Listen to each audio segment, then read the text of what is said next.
Welcome back, everybody, to the Revenue Problem Solvers podcast, where we crack the code on growing your business by tackling challenges that keep revenue leaders up at night. I'm Carl Irvins, and on today's episode, we're going to flip the script a little bit, and we're going to dive into a topic of how comedy skills are linked to sales skills. So today's podcast is sponsored by the great people at Virtual Causeway. The problem that many people are trying to solve is this: your website visitors and your lead flow, well, they've both declined. The traditional demand gen, it's outdated. AI and LLMs now bring new opportunities as well as risks, like autonomous learning about your brand without any engagement from you. Virtual Causeway helps you flip the script. They don't just generate leads, they create conversations with pre-qualified buyers who are ready to engage.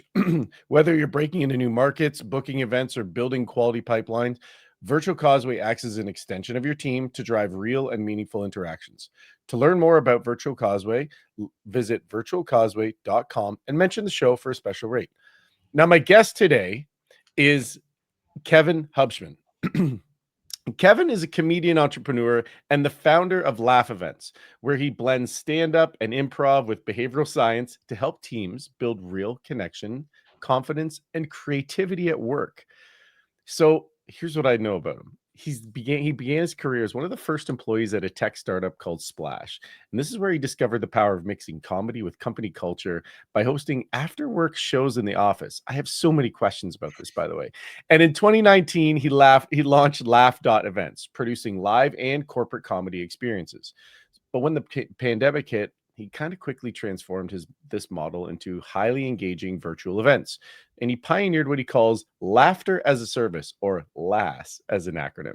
Today, Kevin is recognized as a 2023 BizBash industry innovator, and his core philosophy is simple: the same skills that make you great comedians, listening, adaptability, presence, and yes, and thinking, we'll come back to that, also make great leaders and teams. Kevin, welcome to the podcast, and thank you for joining us. Thanks for having me, Carl. Happy to be here. So let's kick off and have the team, everybody, learn a little bit about you. What's the context about your world? What size companies, what size teams, what sort of industries do you work with? Yeah, so we've had the pleasure of really working with every brand you can imagine, every company that you can imagine we work with, whether it's, people like Meta and Google and Amazon, folks like that, all the way down to, small startups that are looking to do some team building. But we've had the opportunity to really run the gamut of working with a ton of different people, which has really been great. And it's, when you're working with really large companies, they're honestly like little micro companies within them. So it could be really small teams, or, we also work with, during SKOs, like everyone's really planning this year already for SKOs. And, we're doing it for like 160 sales reps, is something that we're doing next January. And, that's, doing breakout sessions where we're going and bringing a bunch of different instructors, and we're doing a little keynote / breakout sessions into there. So, it really runs the gamut in terms of size of teams and who we work with. And it's really been awesome, because what's been consistent is that this thing that we've made, Laughing in Development, which is using applied improv and stand-up skills to help people become better professionals, it's really resonated across every sort of organization, but it's also resonated across every sort of individual. And so sales is something that I have a ton of experience in. So I always try to lead with that, and I'm able to add a lot more flair to it. But, we've worked with customer success. We've worked with people in healthcare. We've worked with people who are engineers, who are introverted, who would say, I can't do this. I don't want to do it. I'm not funny or creative. And they end up being the funniest and most creative. So it's just a testament to the skill and the magic of improv. Nice. Actually, admittedly, Kevin, this is one, because you said improv, this is an area I'm actually really excited to talk to you about today, because way back when, makes me sound old, but either way, that's where experience comes in. There was one of our BDRs that was on our team, and he would crush the activity. This is before like Outreach and Zoom, not Zoom Info, Outreach and Apollo and some of these other tools that were out there, and the automation, and he would do like 250 activities a day and just blasting through Beast. messaging. He was a beast. Here was the problem. When he got on the phone, he sounded like a robot. Yeah. So I said to him, I said, "Hey, are you open to taking an improv class?" And he looked at me like, "What?" I go, if you trust me on this one, just take an improv class, see what happens. It changed his trajectory. He all of a sudden became very calm, very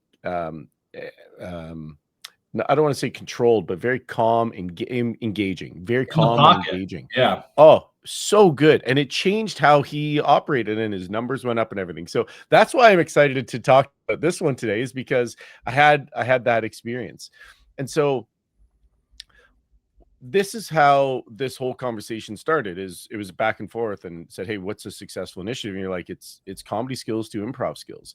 And so my question maybe to start this is, from your perspective, what is it about comedy skills that improve sales skills?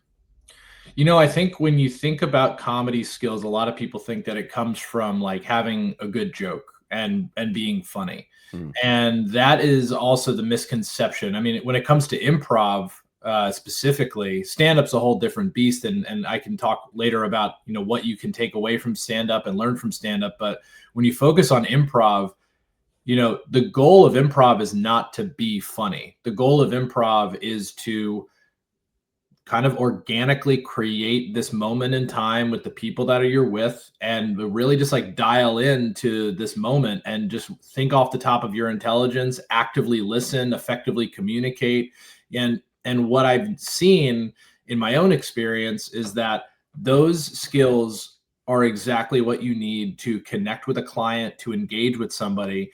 And so the skills really end up being, how can we be way more present on our calls? Like you mentioned, this individual that you gave this advice to.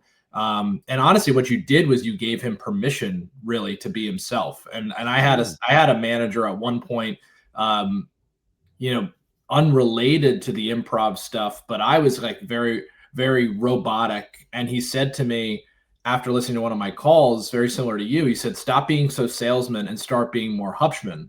And it was this moment where I was like, whoa, I can be myself. And that's what improv also allows you to do. It allows you to be more authentically yourself, because you're not playing this character of salesman. You're not playing this character of script. You're not being so robotic. And once you can really loosen up and allow yourself to say like, okay, I got this. And if things go awry, I'm just going to go back to the basics of my soft skills that I have, like listening and yes anding everybody, not using words like no, but, or, kind of always keeping it positive and validating the person, but also being hyper curious and being like, where can this conversation go? And really being okay with going off script.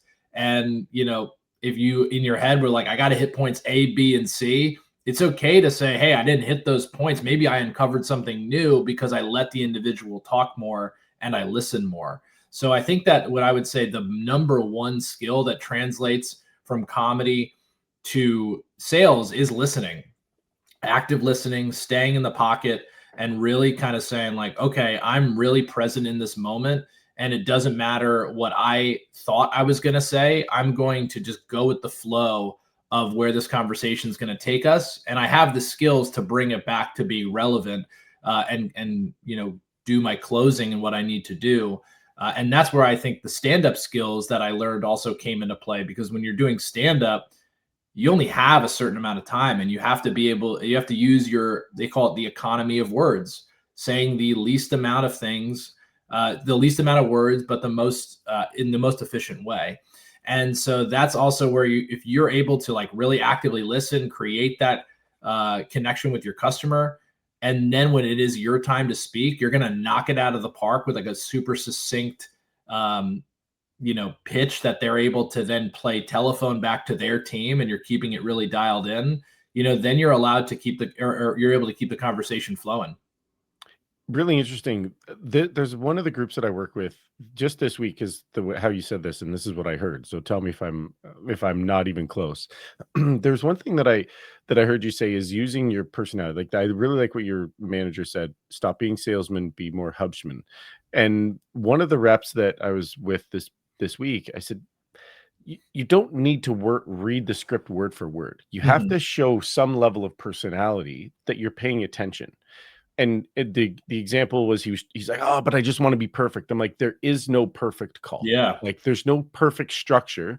Leverage a framework." And I don't know what your opinion is on scripts versus frameworks. Maybe I'll ask that in a second. But I was trying to get him to go, just leverage the framework. There was a point where when you listen back to the call, the customer's like, "Hey," I'll just use your name as the example, as the rep. "Hey, Kevin, how you doing on Friday?" And the rep was like, "Right, oh, I got to get to the next thing." Didn't acknowledge it all. And my response, I said, "What about saying something like, 'Hey, Kevin, I'm doing all right. Thanks for picking up on a Friday.'" Mhm. Just drop the barrier a little bit because you're paying attention. Anyways, but so maybe my question to you is scripts versus frameworks. I don't know what your opinions are on that, especially in sales. Yeah, I mean, I don't believe in scripts. I believe in really, I think the framework is a good way to put it. And I think I was trained in a different way because I wasn't trained at all. And so what Hmm. I had to do, I was the first salesperson at Splash and I had to create the script. So the script came from me and I then had to write it down to give it to other people. And that's how I train people. But, you know, I'll actually relate it more to stand-up comedy because when I am writing a stand-up set, I'm not doing word for word and I'm not memorizing a script when it comes to stand-up. And almost no stand-up comedians are. They are going and remembering what they're doing by having a word that's going to remind them the joke. And they already have it kind of coded in their brain of what those words are going to be. I'm not saying that you don't have it ready in the back of your head, but you're not going word one, word two, word three, word four. Oh no, I missed word five. Now I'm done. That's where you really can screw yourself up when you have like a flow that you think you have to get through and you're not willing to adapt into the moment. And so a lot of comedians, they go through their set list and it's a word or it's a phrase that's going to remind them of the joke that they already have. And I think that that's very similar when it comes to like your approach going into a sales call is like, okay, maybe it's med pick, in your head. Like maybe it's some sort of framework that you have to get the information in, and that helps guide you what it is and what your questions might be. Or, at Splash, we had three things that we were selling, and it was three core tenets: design, data, and scale. Those are the three things that I knew that I needed to hit on and talk about. So that allowed me to say, make sure that I hit those, and I'm going to tie those back in. And then also within those three frameworks, I had like some stats ready. And if they were relevant, I was going to share them. But like, even right now, when I am talking to people about laughing in development, which is our applied improv and stand up workshops, we have case studies about teams that have done applied improv, and one is for sales reps, one is for like, hey, this company was able to get a 30% increase in sales conversions. This company was able to get increase in collaboration and idea generation, and this company was able to get crisis management situations they were able to improve. Those aren't all relevant to the person that I'm talking to. So I need to be able to pull that out in the moment, but know that I have that in the back of my mind. And so I think that that's always really relevant, is like, what do I have ready to pull out? And you just got to really own it. And I think the way that you do that is just by getting a lot of reps. And I think Mhm. that I would say reps over script is how I would approach it, because the when you go into, and I'm not talking about having to be on a call. It could be a rep with you and me. It could be a rep with your friend over drinks. It could be, I call them low stakes reps. Like, what are these reps that we can do where I'm talking to you like a friend and I'm telling you about what we do, and it's so organic that it allows you to really feel comfortable. And when you get those reps, it's just within you. And, stand-up comedians have done jokes for 20 years and they don't have it word for word written down somewhere. It's just coded into their brain because they've gotten those reps in, and the reps are what makes the script in your mind. It's awesome. I really like that idea because one of the things that we do that I like to do with new reps coming on board is like give them a scenario, like you just said, I don't know, not low value, however you said it, but those Low stakes. low stakes, which is a great conversation because look, it's way better. This is the whole theory of like coaching, right? Some people don't like to be coached. And it's if you've ever heard Nick Saban talk about it, average players want to be left alone, good players want to be coached, great players want to be told the truth and coached hard. And so there's that notion there of like, how do I do this? So those low stakes, I would rather have a conversation with you and we role play it back and forth versus me wasting that rep, like you're saying, with a customer that I might never get back again. And one of the things that I do with onboarding new reps is I actually give them a scenario. So for example, if you were joining, I'd say, hey, Kevin, you are at a barbecue, you're waiting in line. The grill master is your target customer that you're trying to break into. You got 3 minutes before your burger's ready. And he says, hey, Kevin, what do you do? What do you tell him? Mm-hmm. Really low stakes, but it's a way to just get an articulation from them of what they do. Is it a little bit of a role play? Yeah, cool. Is it a little bit of improv? And I think even when you're talking about improv versus sales coaching and even training, there is that role play and that improv that happens, right? Because I want you to take on a persona, tell me who I need to be, etc. So I really like that idea of what you're talking about here. And so if I can maybe connect this, because you talked about early on with your experience at Splash and how you built this whole thing out. What was the launch point for you to realize, hey, you know what? Comedy and sales skills are linked. Is there, and maybe there's a sub question under here, is like, did you have a comedy background?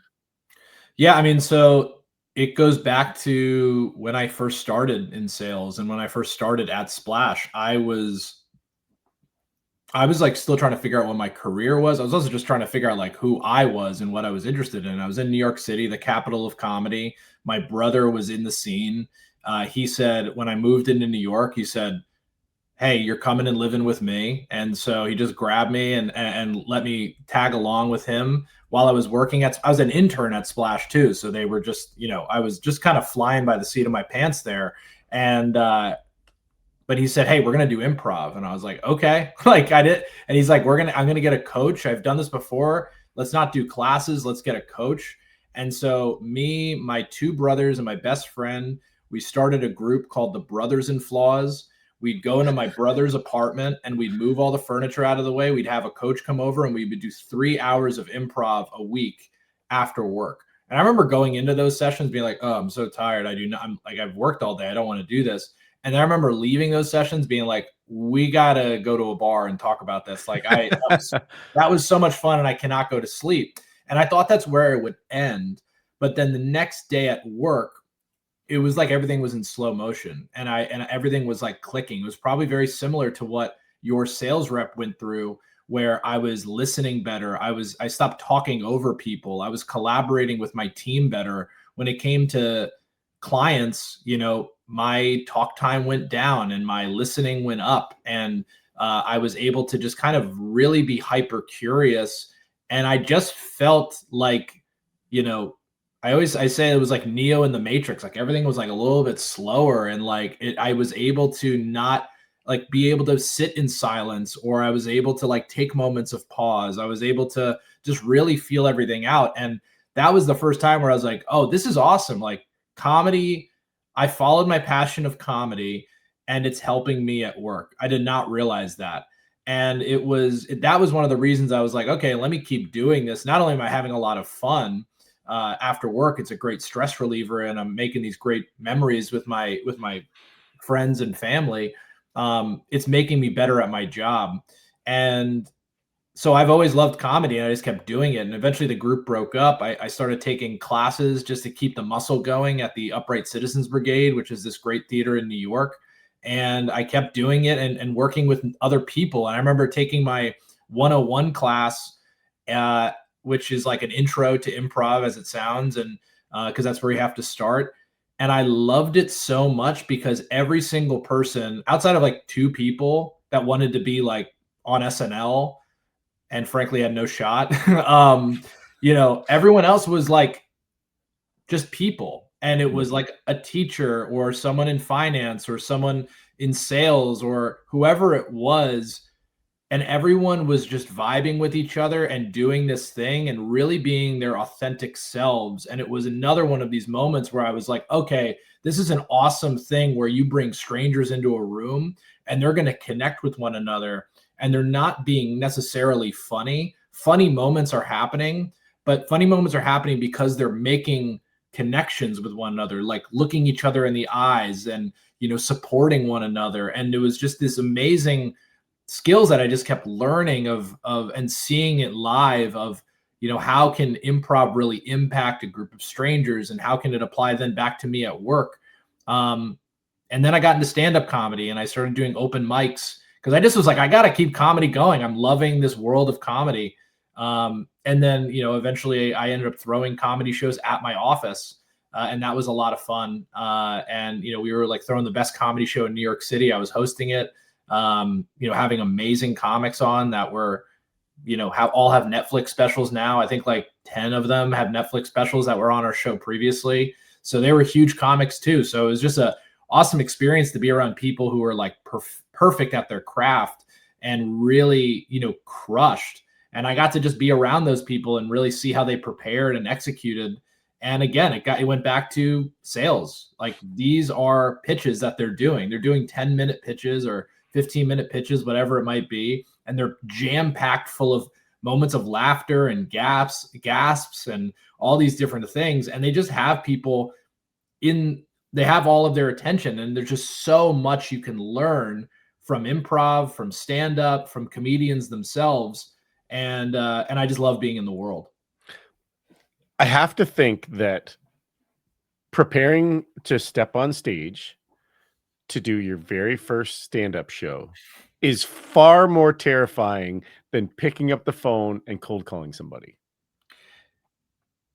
I think they're pretty equal. Cold calling's tough. Cold calling is absolutely brutal. And I think that would be, pick your poison on that one. But like, what I'd say is that like, we had like a sales pit at Splash, and they made us do all of our calls around everybody. And so I had to like block out the noise and do my calls, and I couldn't go into a quiet room, and I just had to have all these distractions. So that was, frankly, being in the sales role helped me prepare for doing stand-up, and then stand-up then helped me get my sales role even, more tight. So it allowed me to be like, block out the noise. What's my pitch? Like, what's the environment around me? Can I actively listen to my audience and go from there? Can I bail on what I'm going to say or what I thought I was going to say and take it a different way in the effort to connect with my customer or the audience? But yeah, open mics, that's where I did my first stand-up. They are brutal, but they are like low stakes reps. And then when you get to a high stakes rep, which for me was performing at the Gotham Comedy Club, which was really cool. It was like 100 people or whatever it was. It was exhilarating, but I had prepared and I had done so much work that, I was very proud of that set when it was all said and done, when I actually really performed, not just did the reps at the open mics, because that's where you get the experience of bombing and like really knowing how bad it's going. And you just got to get those bombs out of the way. And that was another thing I learned. And I'm so grateful for those experiences, is that bombing and having these calluses of knowing how, how much that stinks to bomb, but also knowing that like, if I can get like 5 or 10 seconds out of a 5-minute set, that was pretty good. I can build on that and I can grow from that. And so those were my low stakes reps, were the open mics, and, really tweaking it so that when I did get my chance to perform, I felt really confident because I had stacked all of those like 10-second moments of success. But 95% of them were failures, but I knew what didn't work. And I think that's just as important, knowing what didn't work so that, what does work can really thrive. And even linking the two together, the curiosity for me is knowing what didn't work. from a cold call or from a customer call or even from dealing with a customer versus going on stage and knowing what doesn't work? Is the preparation different? So why I say this is because when you prepare for a customer call, you prepare for a cold call, you have a level of research, you have some information, you do notes, etc. Mhm. And some of the times you can get into like a flow. I'm going to call on, we talked about splash marketing, right? I think splash was more of the marketing side. I'm going Yeah. to call on directors of VPs of marketing. So you kind of understand their world and you can get into a rhythm of the things you think you're going to hear. But then Mhm. you go into a stand up and you stand on that stage looking at a crowd of, well, they're people. I don't know what they are. I don't know what they do. I don't know their economic back. I don't know anything about them other than I need to make them laugh. What's the difference between preparing for a stand-up versus preparing for a call? They're actually a lot more similar than you think, because when it comes, like, I'll say my favorite example, if we're strictly talking about cold calling, um, you mentioned it earlier, like, what's your opener on your cold call? And you do so many of them to know what's going to hit and what's not going to hit. And you kind of have this like playbook of okay, I just tried to say, like, how's your Friday going? And that doesn't work.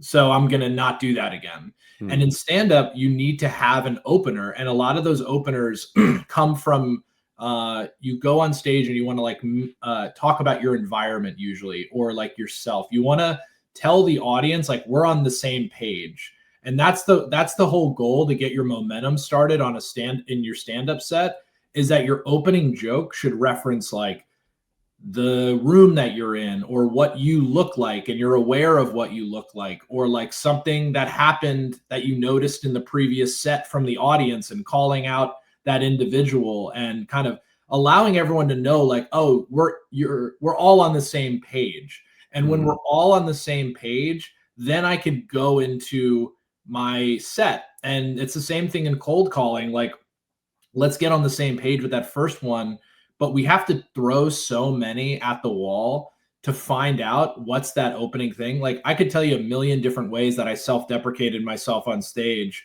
to say I look like this guy, and it bombed, until I Yeah. got one or two that people resonated with, and it was like, great, I'm going to use that. I think it was like I look like I sell crypto at a farmer's market. That was like something that ended up like really hitting with people. I was like, boom, I got it. That's one of my keys that I can use. And that's my self-deprecation opener. Hmm. Now let me find out what some other openers might be. And they might just be something I'm writing in the moment. And I think that when it comes to cold calling, it's very similar in that you have to figure out what's your like opener to get them in to trust you to say, I'll stay on this call for another minute or 2 minutes. And it really depends on like what you started with. And I think that that's how they're very similar. I like that.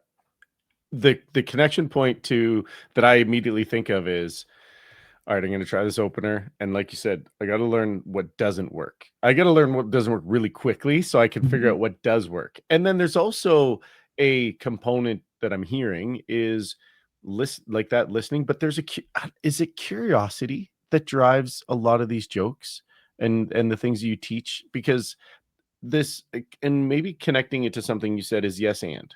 Mhm. Um, I was fortunate enough to we as a team went through an improv class and we did Mhm. the yes and the yes but. And it was fascinating to go through it. Is a Mhm. it's one of the things that I would encourage teams to do, and maybe you'll tell us more about this. However, that whole yes and that you talked about, does that underpin or is that connected to how you teach sales teams about comedy skills by chance? Well, I'll actually go into what you're talking about so the listeners know. Like the exercise that I think you're referring to is this exercise where it's you go around a room and you say like, hey, we're all going to bring something to a picnic. And Carl, you'll say like, hey, I'm bringing a speaker. But then I have to say, the first one, I'm going to go, no, but I'm bringing a blanket. And everyone goes around and they say no, but all the way through. And you realize like, oh man, this picnic kind of stinks. Everyone's kind of on their own Mm. and stopping the momentum. Then the next time everyone's going to go around and they're going to say, okay, bring your item, but this time say yes or. So it's like, I'm bringing a speaker, yes, or I'm bringing a blanket. Again, it's like okay, yeah, but I'm like, or my thing's better. And it's this way that you're seeing like, no, but doesn't work, or doesn't work. Now let's go again and let's go around. And Carl, you're going to start us off, and you're going to bring a speaker. Yes, and I'm bringing a blanket. Yes, and I'm bringing some nachos. Yes, and I'm bringing my Baja Men CD. Like, we're going to let it rip. And now it's a party, and now it's fun. And you kind of see it's about empathetic communication. That's what it's all about, is validating someone. So I think when I do try to teach salespeople, you want to take no, but, or out of your vocabulary, because those are words that slow momentum down. They're stoppers of conversation. And like I've already said, they're momentum killers. And what you want to focus on, no matter what, like it's going through a conveyor belt in your brain, and out of your mouth is like, yes, and I, want to add on top of that. And so that's what we try to communicate with people, is that when you're saying yes, you're validating what the person's saying, and you're going to add on top of it in a way. And you can like flip it around and make the and feel like a but or an or, but you're just using the right words where our brains are saying, this person gets me. And that's what I feel like a huge part of sales is about, is like, hey, you caught me at a wrong time. Yes, and I'm sorry about that, but we're going to talk about, like, I use yes, and I'd love to keep talking, or whatever it might be, instead of being like, no, but I know, and whatever. It's like, it's so small, but if you cut those words out, you're going to keep the conversation going. And that's what it's all about when it comes to cold calling, right? It's like, how long can you keep them on the phone? Because if you can keep them on the phone, they're going to want to talk more. You might be able to get your pitch in. You might get to have a proper booking on the call, and set up a proper discovery call. It's a great piece of feedback. That whole yes and mentality is because you're listening for it, and even just by saying it, you're encouraging listening skills, but also creativity, because you have to build off of what that person's saying. No, but shuts down conversations. And actually, one of the rules we have in team meetings is it's yes and there is no but. And one of the things that you see is that creativity can stop. If you have an idea and I go, no, but that won't work. Okay, what have I done? I've totally shut the conversation down. I'm not even building on it, and I haven't even given any feedback of the reason it won't work. And there's actually, I took this coaching course, this master in coaching course, whatever it was called, but the whole part of it was, when you're giving feedback, remove but. And it was an interesting one for me to hear, because when you think of it, hey team, great first half, blah, blah, but whatever just happened before that one small 3-letter word is gone. Now it's only the other part of it. Yeah, I mean, I like to say, take your no, buts, and ors and leave them at the door. That's my little jingle I have going on in my head. And you can also sing to it. It's a fun word. It's a fun song to sing.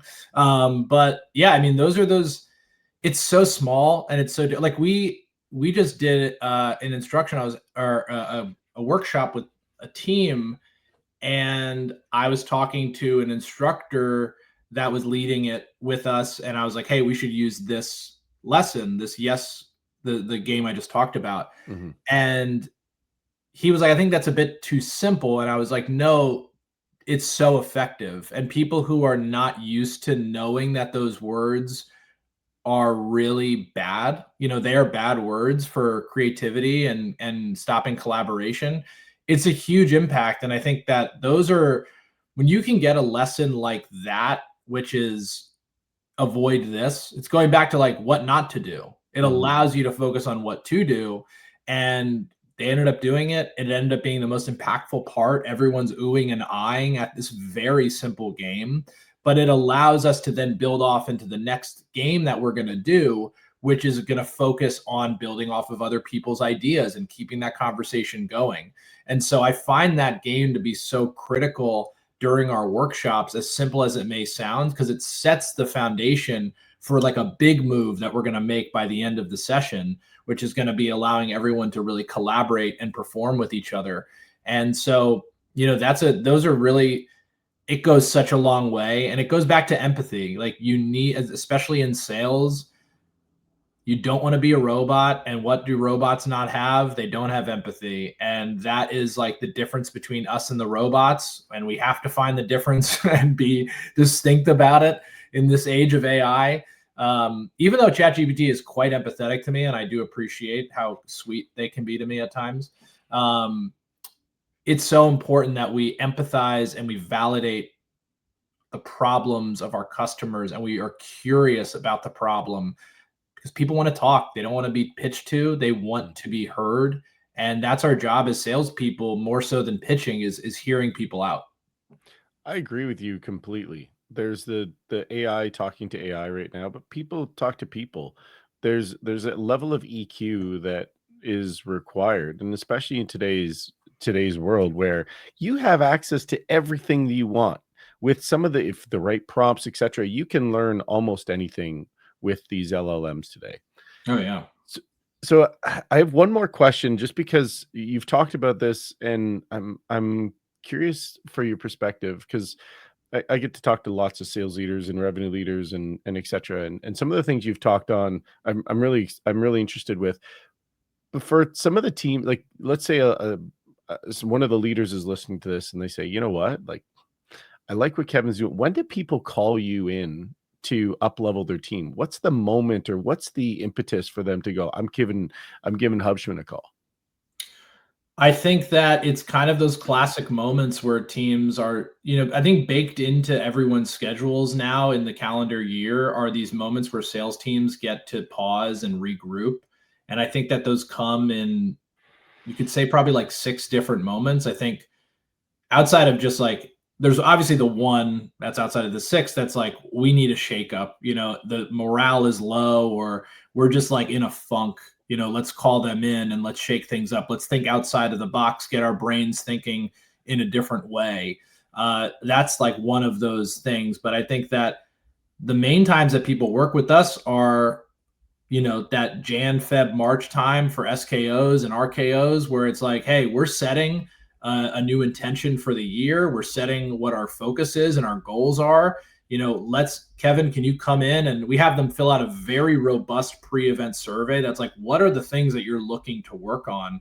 And whether that's like effective communication or thinking on your feet or active listening, whatever it might be, rank them in order. And we're going to focus on, there's hundreds of improv skills or exercises you can choose from. We're going to make a very particular curriculum for you that's going to match what you're talking about throughout the whole session. When people do these SKOs and RKOs, you're feeding people so much information and vegetables. Like I like to say, like you're force feeding people vegetables, and they're just like, man, I need something a bit different. And so people come in and use us as the shakeup. And I think it's a way better alternative. And I'd say this is the next time people do it. And this is like every quarter, every after a quarter, usually, because that's when quotas are over and reset. And people might do an a quarterly offsite with teams. And people are saying, hey, we want to do something fun. And they're like, we're choosing between you and a boat cruise. And I'm like, well, obviously I'm biased, but you should do both, because if you have the opportunity to do so. And I'd say that's kind of always a funny thing, because people are like, well, we want to do something fun and let people's hair down. And it's like, people nowadays, especially younger folks, they're not as influenced by the shiny thing and like and going and getting drinks and free food and whatnot. They really do value connection. And that's sometimes what's really important, is like, we don't call it improv, because that's the scariest word that someone can hear. They're like, I'm not performative. They put it on a pedestal of like, whose line is it anyways, or The Office, or whatever it might be. Or they put it on the lowest rung, which is like some sort of drama club reference or show that made fun of an improv class or group or whatever it might be. So we call it laughing in development, because that's what we want to do. We want people to get together and just laugh their butts off, like me and my brothers and my best friend did in the Brothers in Flaws, and just have a bunch of fun. And then, like Mr. Miyagi teaching wax on, wax off, then we're going to like subliminally learn all of these things, and then we're going to be able to use them in the workplace. And so that's not something that a boat cruise can do. You can't have fun and learn something at the same time. So that's what I would say to kind of sales leaders is you do not have to say this is like training and or improv. And it's like, you don't have to make it so rigid. And so we've tried to do our best job of, re-educating people, of being like, no, this is a very fun environment. And you can probably speak to it if you've done it yourself on the improv side. It's a blast. Like, it's like you're getting so much laughter, and not one time where you like, I got a joke ready and I'm going to perform. It's like, no, it's all organic and it happens. And so it's a very long-winded way of saying we work with teams when they're ready to shake things up, when they're ready to set new intentions, and when they're ready to honestly dominate their quarters. And they need to have people ready and in the right mindset to be like, I've got your back. We've got each other's backs, because that's what improv is all about. It's about support. It's about making mistakes and owning those mistakes and flipping them and making them into diamonds. And that is what we try to teach with everybody, is really just being resilient, because sales is filled with so much failure and dread and just a lot of losses. So like you need to set that environment and that precedent that when things get hard, and they're going to get hard because this is sales, that we've got your back. Remember back when we did that session before, like, I've got your back, we've got each other's backs, and like, this is the culture that we've set for each other. So yeah, that's really how we try to approach it. Nice. And you're in the moment too, right? Like, you have to be in the moment when you're doing this laughter and development, which is a great term. I'm curious if you can share, when people go through that whole evaluation and they review it, is there a common theme of the number one trait that or skill set that they need to address? It's funny. Everyone ranks at the top fun and laughter, number one, which is awesome. It's like, because I think that that's a very important thing. And there are 12 things to choose from. And that's the one that always ends up in the top 3, no matter what, is fun and laughter, which I think is a very important thing, because like, you need to, I wrote something in our newsletter that was entitled Feel Good, Play Good. You have to feel good and be loose. Like I give another example of Timberwolves. What is his name? Anthony Edwards on the Minnesota Timberwolves. I think in the playoffs last year, they're like, man, what's wrong? Is it your rebounding? Is it your shooting? Like, how can you improve? He's like, I got to just have more fun. I got to play with a smile on my face, because when I am playing with a smile on my face, I play better. JJ McCarthy on the Minnesota Vikings just mentioned this the other day. He said that in college, he had a smiley face on his hand that he would play in, and he would look at it to remind himself, when I'm smiling, I'm playing better. And that speaks a lot to like, you're tricking your brain into saying like, I feel great, and thus my performance is going to improve. And so I love that that's where people's heads are at, and coach and teams are at, is that fun and laughter. And then the other things that people want, it's active listening. Listening is always at like the top 1 or 2 or 3. And then the third, I would say, like the most popular, is like being authentically yourself and not being so rigid and robotic. And very similar to what you had said earlier and my manager said to me, stop being so salesman, because that's what people are so in their heads. So those are the 3 that people usually go with. Awesome. The comment around smiling is, if you can actually, I try to teach the teams of like, before you hit the phone, smile. It'll change the way that your words come out. You'll relax yourself. And you know what? At the end of the day, if you're smiling, you're having fun, and you're not gripping your teeth, it's a different conversation. Kevin, we got to get wrapped up. I know we got to get you out of here. So I like to ask this at the very end. Everybody likes new, nobody likes different. And when you're doing both at the same time, it can either cause friction or uncertainty.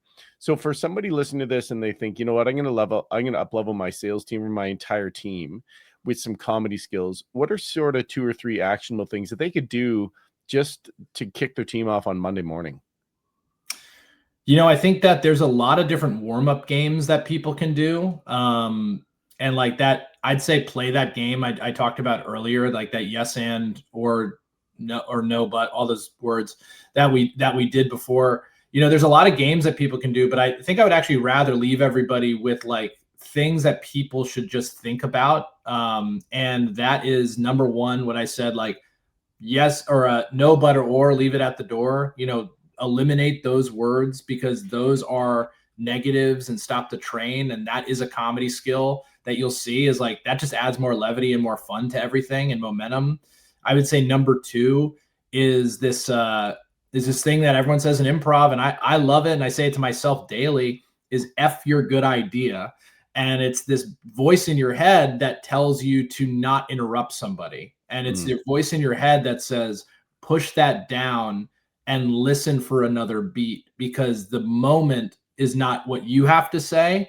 It's what the other person's going to say. And let's add on top of that with, those yes and skills. So I would say look up so there's some great improv warm-up games people can do to kick their meetings off. Like the ones I mentioned. And then those other two skills, which are just like pillars of improv, and it really helps salespeople, in my opinion. Awesome. No better way to sort of to wrap up. Before we do, if people say, hey, you know what, Carl, I want to talk more to Kevin. He's way more entertaining than you are, which you're right. Where can people find you? I would say, first off, if your team wants to book something with us, our website is laugh.events. That's where people can go and try to book some events with us. We're open for business now with SKOs. Those are really running in. But like I said, those offsites are also big, or even virtual stuff that people want to do. We got great opportunities there. The next thing, if you're interested, is our newsletter, laughrx.laugh.events. LaughRx, we try to take these comedy skills and put these comedians up on a pedestal and say, this is what we can learn from them. And then lastly, if you just want to connect with me, go to my LinkedIn, Kevin Hubschmann. I'm the only one on there on LinkedIn.